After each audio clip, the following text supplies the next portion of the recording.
महानगर प्रदेशाच्या विकासावरील नीती आयोगाच्या अहवालाचं प्रकाशन नुकतंच करण्यात आलं। यावेळी एकनाथ शिंदे यांनी MMRDA आणि वर्ल्ड इकॉनॉमिक फोरममध्ये सामंजस्य करार झाल्याची माहिती दिली आहे।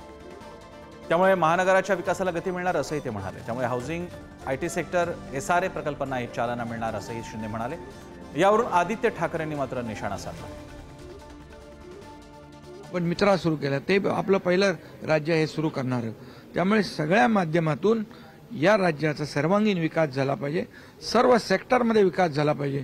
मग सगळे सेक्टर आले, त्याच्यामध्ये कृषी विभाग आला, एज्युकेशन आलं, आरोग्य आलं, इन्फ्रास्ट्रक्चर आलं, सगळ्या सेक्टरमध्ये पूर्णपणे हे राज्य विकसित होईल आणि इंडस्ट्री फ्रेंडली स्टेट आपलं आता झालेलं आहे।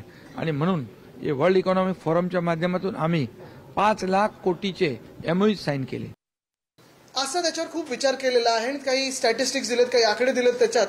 आणि मग पुढच्या काही वर्षांमध्ये महाराष्ट्रात 1 ट्रिलियनची इकॉनॉमी आणि ग्लोबल इकॉनॉमिक हब वगैरे ह्या सगळ्या गोष्टीची धूळफेक आहे या सरकारकडून, ते लोकांसमोर आणण्याचा प्रयत्न झालेला आहे। पहिला मुद्दा हा आहे की हे सगळं करायला आपल्याला 2.5 वर्ष का लागली, 2.25 वर्ष का लागली। आपलं जेव्हा हे डबल इंजिन, ट्रिपल इंजिन, जेवढे काही इंजिनचं सरकार आहे त्याच्यात हा नीती आयोगचा डबा लागायला साधारणपणे 2.25 वर्ष का लागली।